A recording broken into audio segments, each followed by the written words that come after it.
Hi, everyone. This is Dr. Sonia McGowan. I'm just going to give people another second to log in. So just be patient for a minute or two, and then we will get started.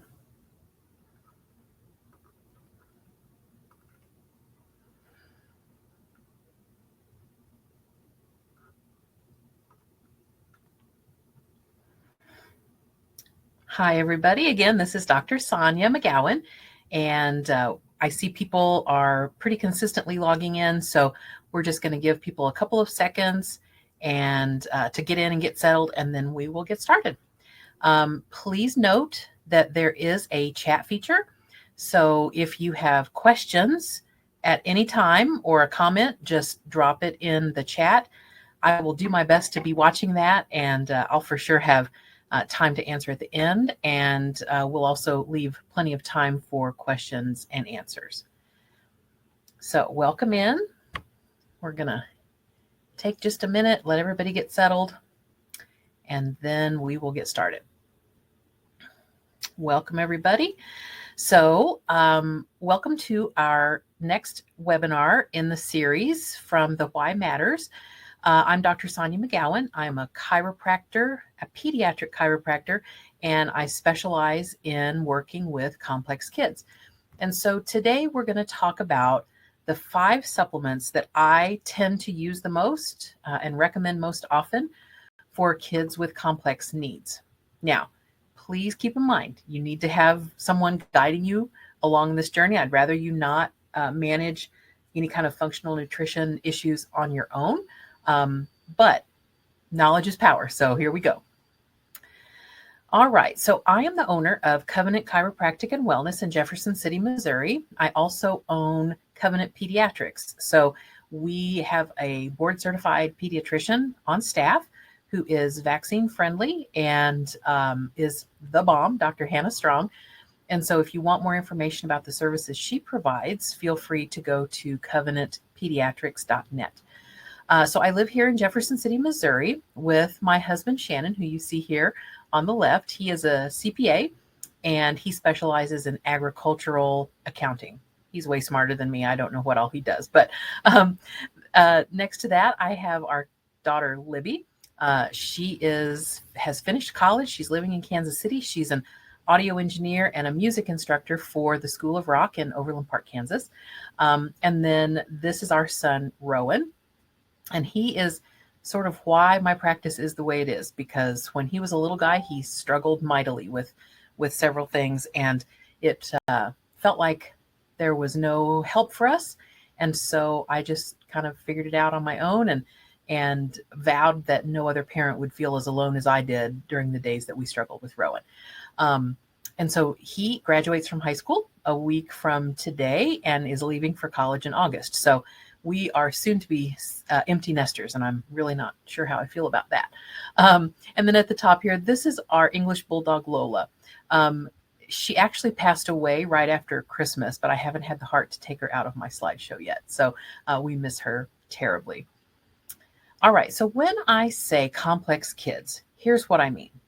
I mean maybe kids with autism, kids with PANS and or PANDAS, any kid with any sort of behavior, language, or socialization problem, maybe sensory issues, kids with ADD or ADHD, kids with retained primitive reflexes, kids with tethered oral tissue, so tongue tie, lip tie, buccal ties, and what I just kind of call square peg round hole kids. So they're kids who are struggling. They're having some sort of issue, but they don't really fit neatly into any diagnostic box, right? And so we just know that they need some support, and we're here to help them figure that out. So that's what I mean when I say complex kids. When I first started my practice, I always said that I specialized in autism. And over these last 6 years of being in practice on my own, I have slowly changed that language to complex kids, because really the spectrum just broadens and widens. And there are so many kids who need help. I don't want to limit it just to kids with autism.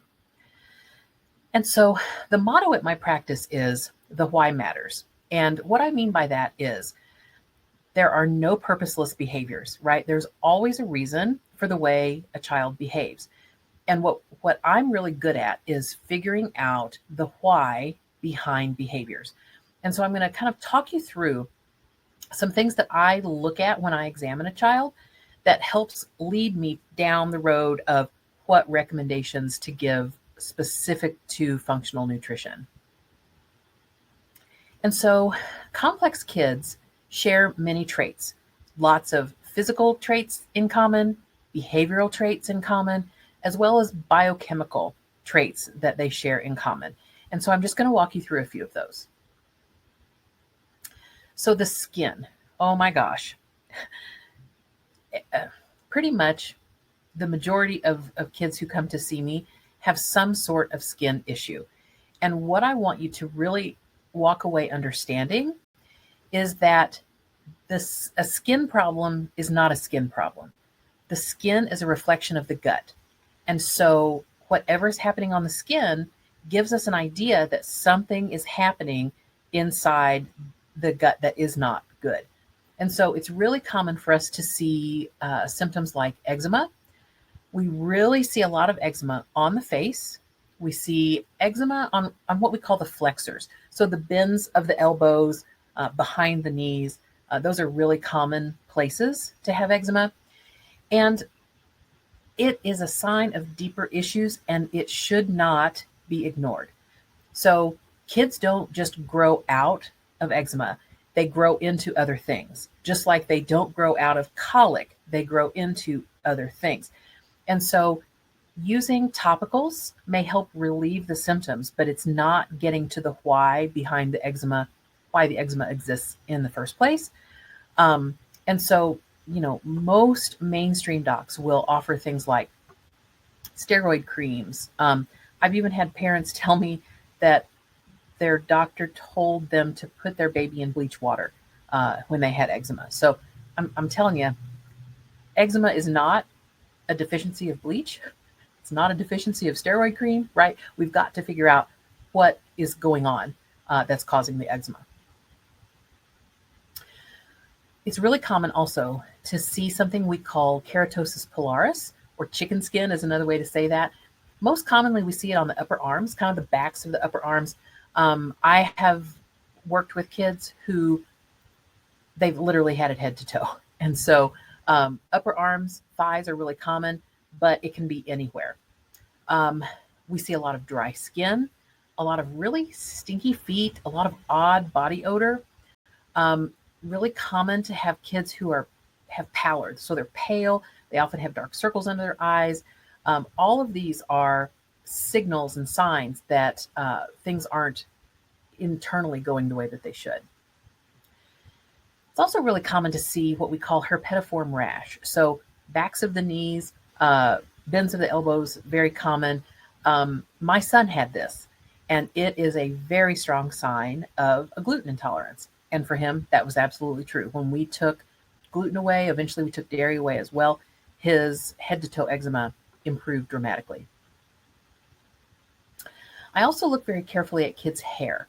And so whenever I see, flyaway hair, hair that's really thin or sparse, hair that doesn't grow as we expect it, nails and fingernails, toenails that don't grow as expected, all of these things are giving me, clues about what this child needs internally. I also look very closely and examine the lips and the mouth. So a major complaint from a lot of parents is that no matter what they do, their child has very dry lips, and no amount of Vaseline or chapstick or any of that seems to make it any better. We also see what we call angular cheilitis. So that second picture there, where you have the lesions at the corners of the mouth. Generally, this is a zinc deficiency. Not always, but it's the first thing that I think. And when I see kids who have dry skin, dry lips, we see the chicken skin on their arms. Generally, I'm thinking it's a fatty acid deficiency, a cholesterol deficiency, sometimes other things, but those are the first differentials that are coming to my mind. When a child will let me, I always try to look and examine their tongue very carefully. So On the left there, you see what we call a geographic tongue. So the tongue sort of looks like a map. It's very splotchy, it's different colors. And in almost every case, this is a signal of intestinal dysbiosis. So malabsorption, overgrowth of yeast or bacteria. So it's a very strong sign that we need to look at intestinal health.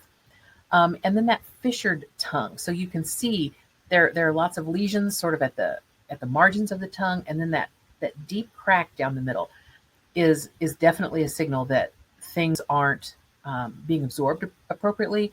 Not the child just isn't doing very well at absorbing their nutrients, particularly B vitamins and proteins. I always look really carefully at the nails as well. This gives us a lot of clues about what can be happening. And so on the left there, you see the little white spots on the nails.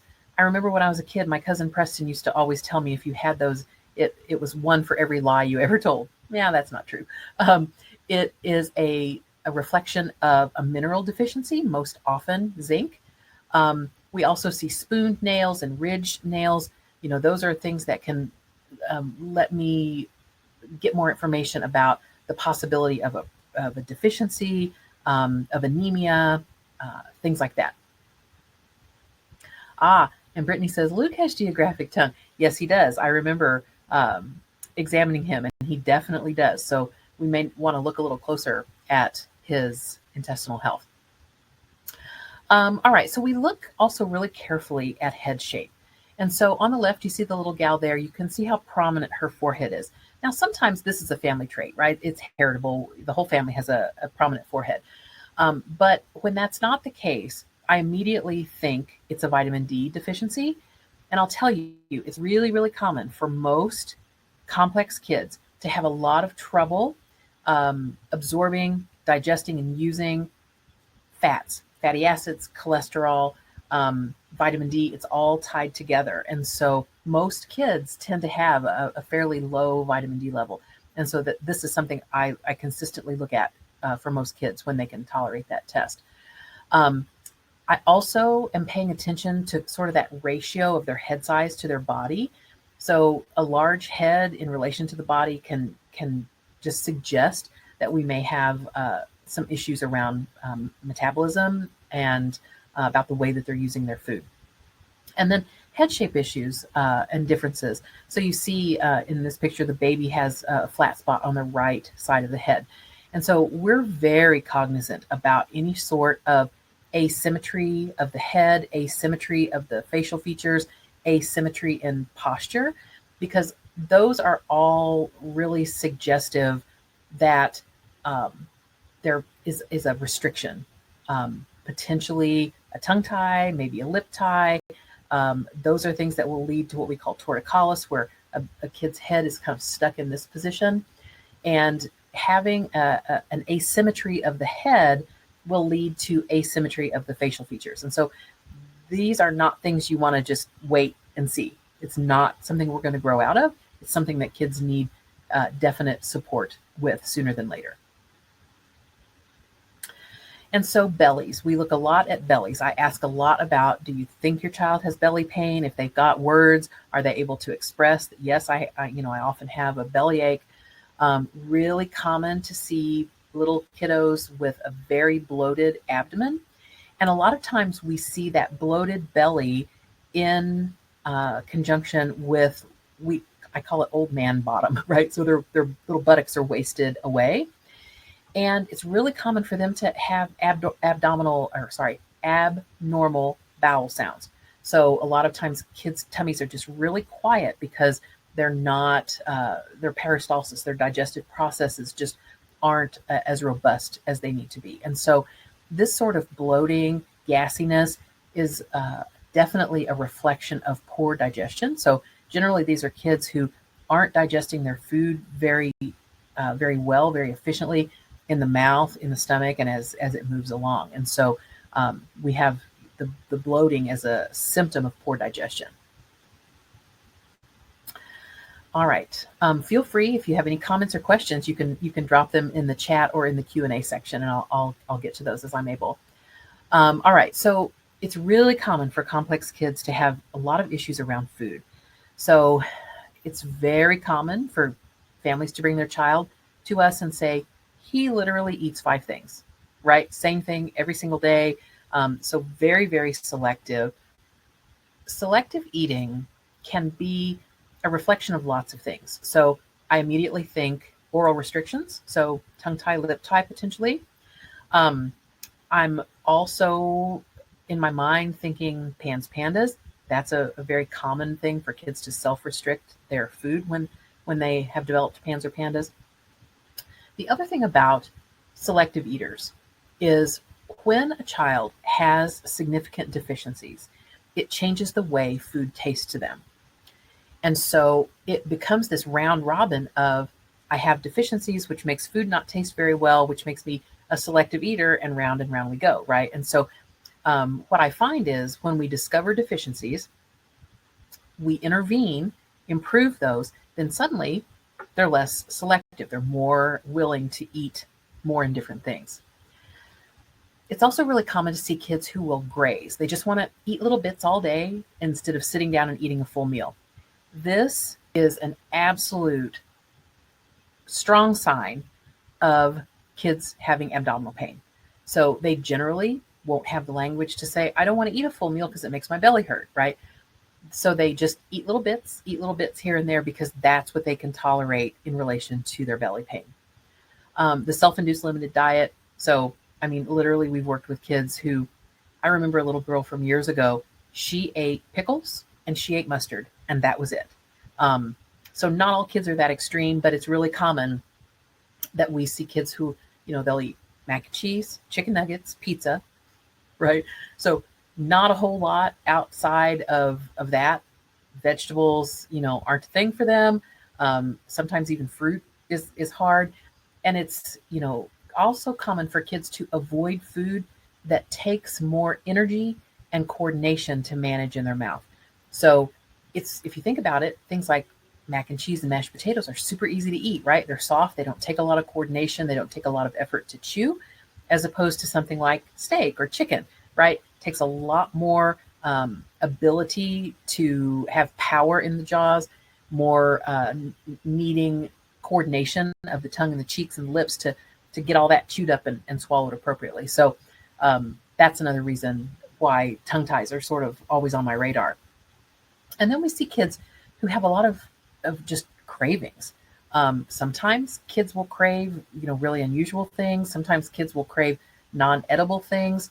But in general, what I see is most kids who have complex needs tend to really gravitate toward carbs. Carbs are quick energy. Their little brains know, hey, if you go for a carb, I'm going to get a little glucose to the brain and I'm going to feel a little bit better. Not really understanding that quick energy isn't long-lasting energy. And so they are just constantly looking for a hit of carbs.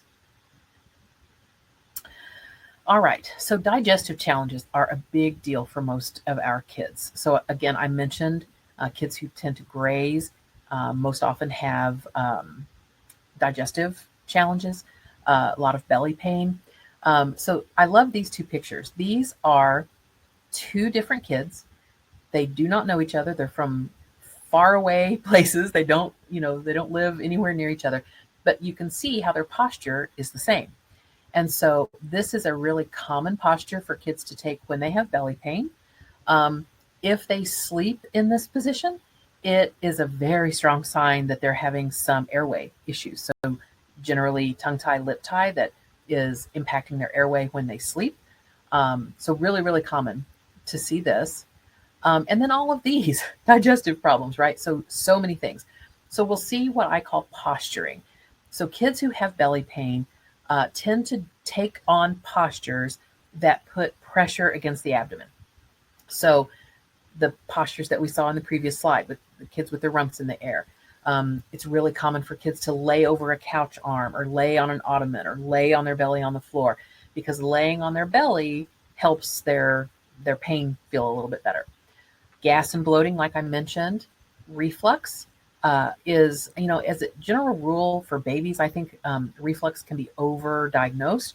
But in kids a little bit older, toddlers and school-aged kids with complex needs, reflux is actually pretty common and it's legitimate because It's really common for us to see that kids don't have a lot of digestive enzymes, so their digestion ability is pretty inefficient and weak, and so that will promote reflux. And when we see kids who drool, so a couple things about that. So if they're drooling past the age of teething, past the age that you kind of expect a lot of drool, I generally think two things. I think, could they have a tongue tie? And not every tongue tie is not the answer to everything, but I do think it needs to be understood in relation to a kid's symptoms, right? So you can have differentials and figure this out. So I wonder about a tongue tie for sure, but drooling is a really solid sign that a kid is having reflux. So when a family tells me drooling, I look at those two things every time. Undigested food in the stool. So this is not normal. It's common, not normal. It is telling us very inefficient digestion. So not enough enzymes in the saliva and in the stomach and from the pancreas to fully break that food down. So the child's eating, but not really benefiting from the food because they're not absorbing it. Again, the belly aches that we've talked about. And it's common for parents to report that certain foods will cause behaviors or a physical change in their child. So I just had a family yesterday who has a tween child, teenager, 13, 14. And she said her daughter loves pasta, would literally eat pasta at every meal, but when she eats it, she bounces off the walls. And then the daughter herself said, oh yeah, and with red dye too. And Brittany, if you're still on, you can comment about the red dye situation. Dyes are a big deal for our kids. And generally that is a major cause for behavioral outbursts in kids. Bruxism is teeth grinding. And so that is really common in our kids. Again, common, not normal. That can be a sign of oral restrictions. It can also be a sign of belly aches and maybe particularly some reflux as well. Lots of poop problems. So constipation, diarrhea. Sometimes kids have both at the same time. Yes, it is possible. So what will happen is the child will be constipated, chronically constipated, and then they will have what we call breakthrough diarrhea. And I'm not trying to be gross, and I hope nobody's eating lunch, but it's just a reality, and you need to understand this in relation to complex kids. So we're constipated. In some cases, we're even impacted, and then we have diarrhea that comes out around it. And so very common for this to happen and to just have weird poops, right? So never a consistent color, never the same consistency. So, maybe one poop is like peanut butter and the next one is like water, and then we're constipated. And then, so just poop that's weird looking, weird smelling, weird colors, undigested food again in the poop, mucus, lots of other just stuff that isn't normal in our stool. A lot of times kids will smear their poo as well. And this can, just be a really important signal. It's not just a behavior, right? Kids don't smear poop just to drive you crazy. There's a why behind it, and we have to figure that out. And so sometimes it can tell us, it's a signal that there are digestive problems, belly pain, parasites, and sometimes it's a sensory thing because for them, it's easier for them to tolerate the smell of their own poo than it is to tolerate the smells in the rest of the world, right? So perfumes and air fresheners and, laundry soap and things like that. And then we've got kids who will withhold their poop voluntarily. They do it on purpose. And I realize this picture isn't very good, but this is a picture of a little girl who, if you look carefully, her left knee, the joint has been changed because she stands in this position with her legs crossed as strategy to withhold her stool. And so because of sensory issues, because of pain, it really, kids just do this. They just withhold their poop. And so Brittany, just for full disclosure, Brittany her kids are patients of mine, and she also works for me, but she has a lot of experience around food issues, allergies, and dyes. And so she says, yes, we're a dye-free family and have been for 4 years. It was their first step when trying to reduce her son's behavior at the age of 2. And she's great at putting together resources for families. And she said Aldi is the best place to get dye-free snacks, and then also the brand Good and Gather at Target. So if you're worried about dyes and those sorts of issues for your child, those are two real good resources for you. And then Jacqueline says, my daughter was diagnosed with functional scoliosis. She also has focus issues, digestive issues. Is scoliosis something you experience with? She definitely has the digestive issues you're talking about at 10. Yes. So because I'm a chiropractor, I know a whole lot about scoliosis from a functional standpoint, but then also when you factor in some of the digestive things that go along with it, some of the genetic, um, we call them SNPs, the single nucleotide polymorphisms that can contribute to scoliosis. Yeah, I definitely have a lot of experience there. Thanks for your question or your comment. Oh, sleep. So, wow. Um, Sleep challenges are probably one of the hardest things that families deal with who have complex kids. I know it was one of our major things with my son. He literally did not sleep for more than an hour at a time. So he'd sleep for an hour, he'd be up for 2 hours. He'd sleep for 45 minutes, he'd be up for 4 hours, right? And this was just all the time. And sleep deprivation certainly affects you. It's hard to be a good mom when you have no sleep. And so things that I look at include, kids who become hyper at bedtime. They sort of don't have that innate sense that as the sun goes down, we should start to wind down, right? We get sleepy as it gets close to bedtime. These are kids who kind of do the opposite. And so what this tells me is that these kids' nervous systems are probably stuck in fight or flight. So instead of, being fight or flight some of the time, rest and digest the other part of the time, and just smoothly transitioning from one state to the next, these are kids who are just hung up there in the fight or flight. And so they will often get hyper at bedtime. For older kids, like upper elementary aged and beyond, we see a lot of anxiety that will express it and show itself as bedtime approaches. So that's another common thing that I see.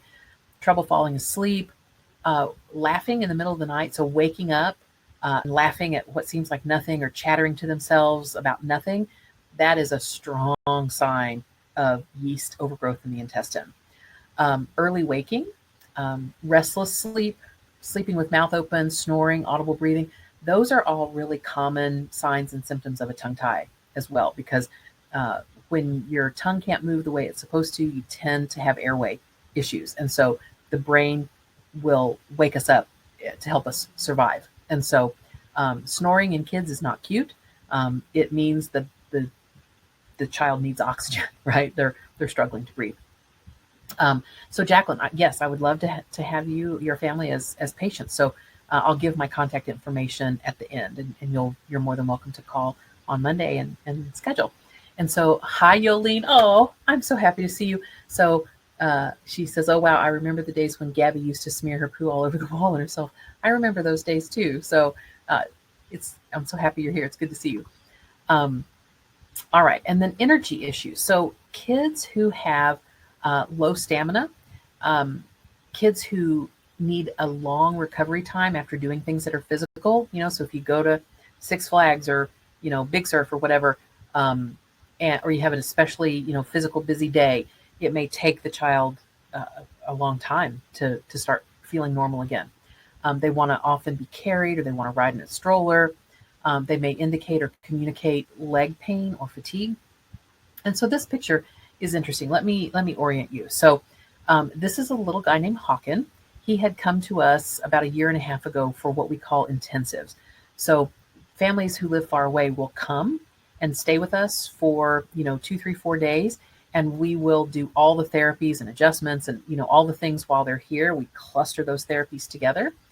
And so this is Hawken laying on the floor in one of our therapy rooms, and this is Liz kind of on her knees crouched in front of him, and they have a plate of food. And Hawken is very selective. He'll only eat very specific things.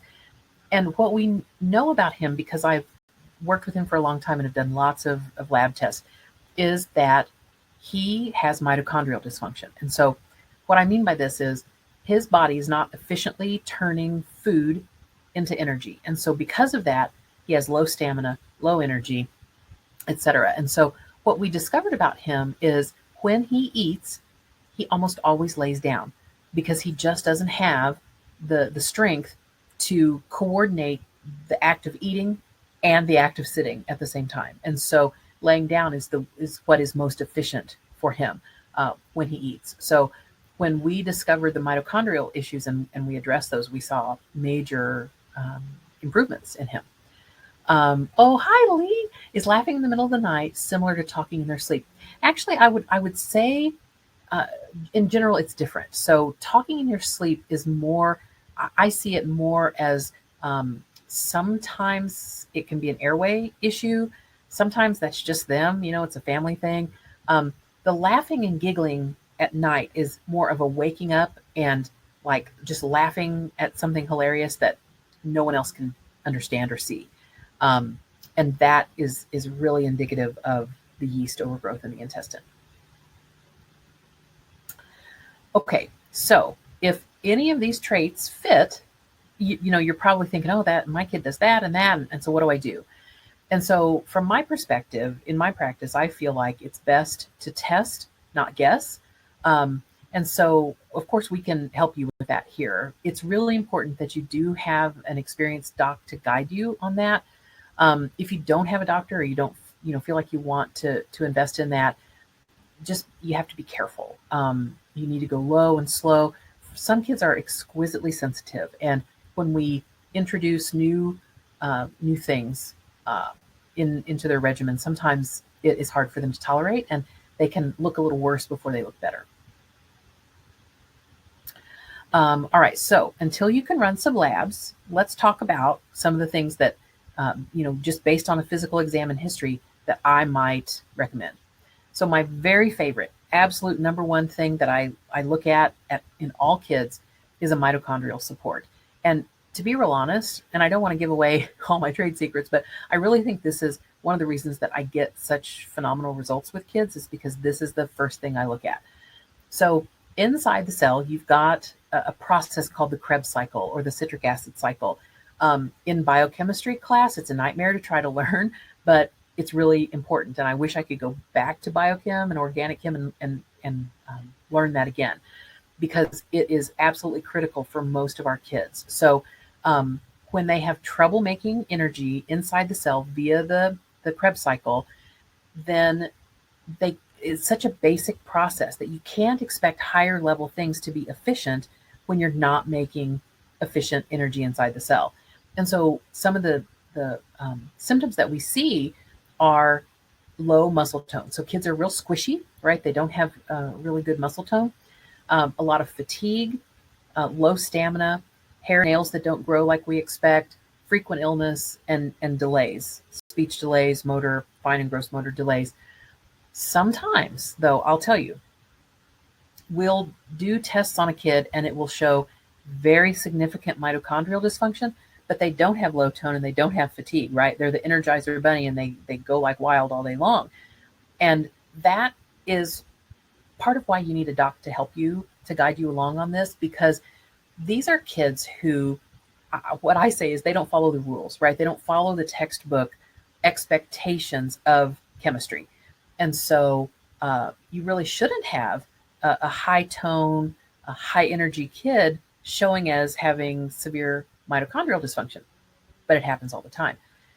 Things will change the chemistry. These are kids who, in some cases, are potentially vaccine injured, or their chemistry was changed by early antibiotic use, for example, and so that changes the chemistry, and it takes a practitioner with some experience to sort of help guide you through those intricacies. So two of my very favorite mitochondrial supports are Mitomate Daily from New Beginnings Nutritionals and ATP Fuel from Researched Nutritionals. So these are the kinds of products that will give the mitochondria what they need to make the energy more efficiently. So, some are comprehensive and they have all the B vitamins, they have carnitine, they have other antioxidants that help the whole Krebs cycle go. Some kids, though, word of warning, there are some kids who are exquisitely sensitive to B vitamin supplementation. And when you give a B vitamin, even though they need it, they don't always respond very well. And so sometimes they'll get hyper, sometimes they'll get irritable, they'll quit sleeping, they'll have weird poops, weirder than normal poops. And so you just have to be careful when you introduce a B vitamin because it can make a kid look worse instead of helping. So I always start with a mitochondrial support first. Second thing, my second favorite thing is omega-3 fatty acids. I love this brand. I love anything by Orthomolecular. There are lots of other good brands out there, Nordic Naturals and, Claire Labs, lots of really good ones. But studies show that in general, our kids on the spectrum tend to have lower than normal levels of fatty acids. And so you can get fatty acids through fish oil, cod liver oil, flax. There are fish-based ones and there are plant-based ones. So omega-3s are very, very anti-inflammatory. And I'll tell you, most complex kids have high levels of inflammation. And so it's really important, because inflammation kind of drives all bad things, right? And so anything that we can do that is anti-inflammatory is helpful. And so fish oils omega-3s are very, very anti-inflammatory. They promote brain development. They improve mood. They reduce anxiety. And then also omega-3s will stabilize blood glucose levels. And from my clinical experience, it's very, very common for complex kids to have very dysregulated blood glucose. They tend to be low. So they tend to be kind of on the hypoglycemic side. And when you don't have really reliable communication, it's hard to say, man, I feel kind of shaky. I waited too long to eat lunch. I feel kind of crummy. If I could just eat something, I would feel better, right? When you don't have, efficient language, that's a hard thing to do. So just being proactive about that and just watching for signs of low blood glucose can be really helpful. And fish oils, omega-3s can help with that. So my third favorite thing are digestive enzymes. And so, like I have mentioned, our kids are just not really efficient at digesting their food. And so these enzymes will help break food down, which makes absorption more effective. And so this would be indicated for kids who are gassy, kids who are burpy, who complain of belly aches, and or who have bloating and undigested food in their stool. And again, there are tons of these, and they're every kind of, brand you can imagine. I have my favorites. I really love Claire Labs. I really love Pure Encapsulations. This is something that you wouldn't need to spend a whole lot of money on. Enzymes are enzymes for the most part. I mean, don't go to Target or Walmart, but definitely digestive enzymes are really, really important. My number 4 favorite thing, probiotics. So complex kids tend to have disrupted intestinal microbiomes. So they have, too much not good guys and not enough of the positive flora. And so it's great. These are great for kids who have yucky poops, who have constipation, who have bloating. They're really important for kids who are often sick because most of the immune system lives in the intestine. And so the healthier that intestine can be, the better the immune system will be. And it's also important for kids who have had a lot of early antibiotic exposure. And sadly, that's a lot of kids right now. And again, there are tons of ones out there. You just you need to know that sometimes most kids do extraordinarily well on a probiotic, but there are some kids who don't tolerate them very well, or they tolerate certain strains better than others. So again, another reason to have someone to kind of guide you along here. My number 5 favorite would be vitamin D. So most kids generally test really low in vitamin D. Many of our kids have genetic SNPs that interfere with their ability to absorb and use vitamin D appropriately. Vitamin D should be paired with a vitamin K2 if you're able to do that. Vitamin D stabilizes the immune system, it reduces inflammation, and it improves brain function. So, and especially in older kids or adults who consistently complain of pain, just sort of my whole body hurts, diffuse pain. I always look at vitamin D levels because generally we'll find that they're very, very low. And you get a bonus. So I said 5 supplements, but I couldn't stop at 5. So my number 6 is a multi-mineral. And most kids are low in minerals, particularly zinc and magnesium. And so minerals are very calming to the nervous system, and they provide the required cofactors that allow the body to use other nutrients. So, B vitamins are kind of the major players, but you've got to have the minerals to sort of back that up and make everything work more appropriately. And so many of our kids are not great at detoxifying. And, I'm a big proponent of the Ion Cleanse foot bath. And I see a lot of people on Facebook who will say, hey, I tried the Ion Cleanse, or I tried HBOT, or I tried sauna, whatever, and it didn't work. And so my response in my head is always, well, it takes a lot of cellular energy to detoxify, number one. So do they have mitochondrial dysfunction? And it takes a lot of cellular energy. It takes minerals to be able to detoxify. You've got to have those as cofactors. And so you just got to know, right? You can't just put the cart before the horse. You've got to do the right things at the right time in the right order. And so that's why I'm so big on mitochondrial support and mineral support as well, because you've got to have those pieces in place before, again, those higher level things can really fall into place. So I really, really love New Beginnings Nutritionals. They have a wide variety of very high grade, high quality supplements. And so if you are my friend, you're a friend of my practice, you can access these nutraceutical grade supplements at a discount. You also get cheaper shipping. And so you can grab that link and use it to order things that you might like to have at a little bit more of a discount. So, oh, hi, Kristen. Yes, Ion Cleanse. Oh my gosh, I feel like every day I'm talking about the Ion Cleanse and how fantastic it is. In fact, let me tell you a story about the Ion Cleanse. So if you aren't familiar with the Ion Cleanse, you will want to go to thewhymatters.net and find the podcast tab and go to the second podcast that talks about the Ion Cleanse. It's titled Better Out Than In. It's with Glenn Wilhelm, who is the guru over the Ion Cleanse. But when I first saw the Ion Cleanse, I thought it was a bunch of hooey. I won't even lie. But I was at the Autism Education Summit back in, probably 2016. And they were giving a talk about the Ion Cleanse. And everyone who came got a ticket. And the ticket went in a drawing. And the winner of the drawing won a free Ion Cleanse. Well, I never won a thing in my life, but I won an Ion Cleanse. And so I was like, well, what the heck? I'll try it. And at the time, my son was really struggling with a severe MSG allergy. Now, MSG isn't everything. And so we were just really, really struggling with this because MSG exposure was giving him abdominal migraines. And so I was like, well, you know what? I'm just going to try this with my kid. And do you know, within 2 weeks, MSG allergy completely resolved and it has never come back. And so that's one of the many success stories I've seen with the Ion Cleanse.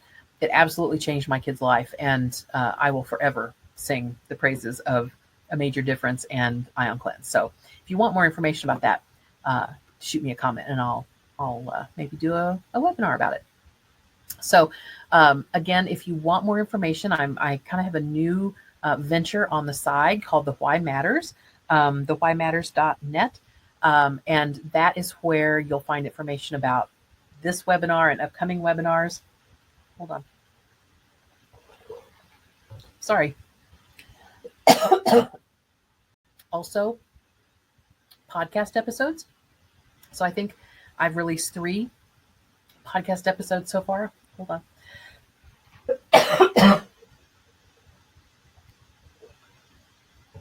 Pardon me, I've said too many words today. So definitely have a look at that. You can get more information about webinars, podcasts, and I'm also looking at designing trainings for other doctors. So trainings on PANS, PANDAS, etc. So Okay, so Lee would like to know more about Ion Cleanse. Danielle, yay! Good job, Danielle. The Ion Cleanse is amazing. So, all right. So this is my contact information. My practice is, of course, is in Jefferson City, Missouri. That is my email address. Feel free to email me any questions that you have. Our website is there as well. And you can find us on socials. We're quite active on socials. And oh, hi, Kat. Yes, you are big users of the Ion Cleanse. It was really a game changer for your son too. So yeah, we really, really love it. So we have just under 15 minutes of this webinar room left. Are there any questions that anyone has about what we've talked about today, or anything else that you might have questions on?